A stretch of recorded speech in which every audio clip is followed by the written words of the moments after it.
Bad blood. David and Emma looked at each other across the table. The young couple were happy. The food was delicious, the light from the candles was soft, and the music was perfect. David looked at Emma's beautiful smile. All the pain of his last breakup disappeared. All his doubts and fears about love had gone. His hand reached out and touched hers. "I want to ask you something." David searched her eyes. Could she guess what was coming? Her smile made him feel brave. She held his hand. "Don't worry, whatever it is, I'll probably say yes." He felt so excited. He was about to ask the most important question of his life. From the corner of the restaurant, a strange man watched them. He sat very still at his table. He held a menu, but he wasn't reading it. Instead, his cold eyes looked only at the young couple. Back at their table, David suddenly felt nervous. "Excuse me," he said to Emma. He pushed his chair back and went to the toilet. As he looked in the mirror, he told himself, "Come on, David, come on. You can do this, mate. She's crazy about you." Feeling ready, he went out of the bathroom. He almost walked into the extremely tall man who was waiting by the door. The man's eyes were a cold, bright blue. His face was pale, with a sharp, pointed nose and thin, pale lips. "Oh, sorry," said David. "Which one?" the man hissed. He spoke with a strong and strange accent. David had never heard that accent before. For a moment, David was confused. Then he realized what the other man meant. "Oh, this one," said David helpfully. "This is the men's toilet." David went back into the restaurant. He reached for the ring in a box in his pocket. It was time to ask her. The taxi ride home was wonderful. The happy couple discussed their future life together. They shared their sweet feelings about each other. "The night I asked you to marry me," said David. "The night I said yes," replied Emma. "Just think, our whole lives together. Sharing, caring," he began. "Loving, giving," Emma finished his sentence. They smiled at each other in loving excitement. "You are so wonderful," said David. "And you're absolutely beautiful," said Emma. "I've never met anyone so lovely and kind. I'm so happy I could sing." They entered their block of flats holding hands. A tall man watched them from the shadows. "Which one?" he asked himself.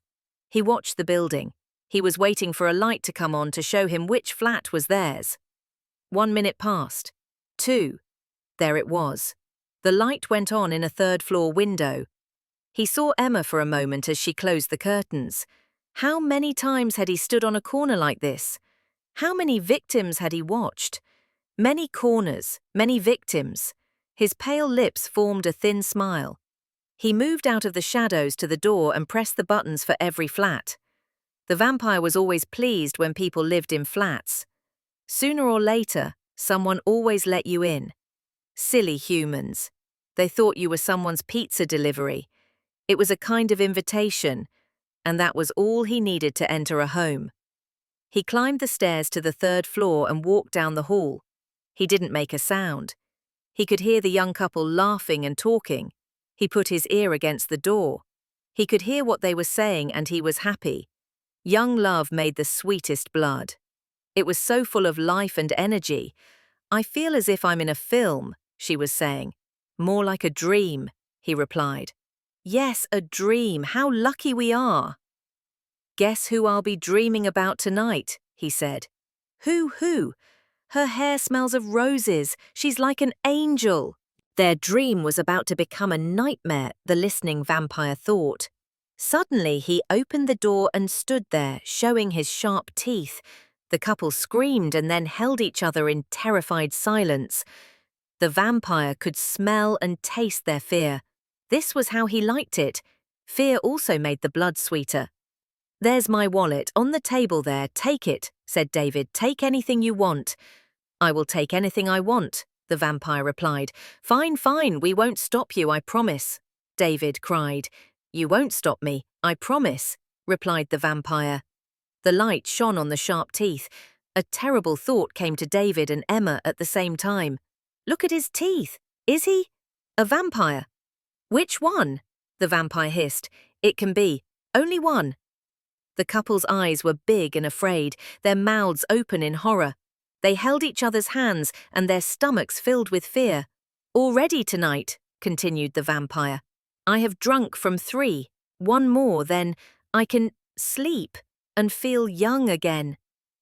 The vampire moved towards them. Instinct made David step in front of Emma to protect her. Emma gratefully held onto his back. The vampire wasn't in a hurry. He had plenty of time. Who should he attack? He asked himself. Which one? "Thank you," Emma said quietly in David's ear, "for what you're doing for me." "Of course, my love, I'm here to protect you." He felt proud as he said the words. He could fight this vampire. All he needed was a piece of wood or something to push through the heart. He looked around for something. "You're so brave to offer yourself," continued Emma. "Sorry?" asked David. "What are you talking about?" "Oh," said Emma, "I just thought that with your love for me and everything." David and the vampire looked at each other. "Now listen, Emma, there is no doubt about my love for you." "Really?" she replied. She didn't believe him. "But you can't expect me to just give him my life." "I wasn't saying you should," she said. "It's just one of our options, that's all." "Well, think of another one," he shouted. "Why don't you offer yourself to him to save me?" The atmosphere in the room had certainly turned ugly. The vampire was not pleased that the fear and love were now silly, selfish arguments. Emma was very angry. "I hope you're joking. Let's see how strong your love is." What a horrible man. What about the woman I was planning to marry? Offering me to a vampire like a bone to a dog. "You said my hair smells of roses," she cried. All right, relax."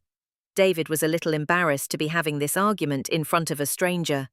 "I'm an angel, you said," she carried on shouting. "Must! Drink!" shouted the vampire angrily as he came even closer. He wanted to make a quick kill then. He could get away from these terrible people as soon as possible.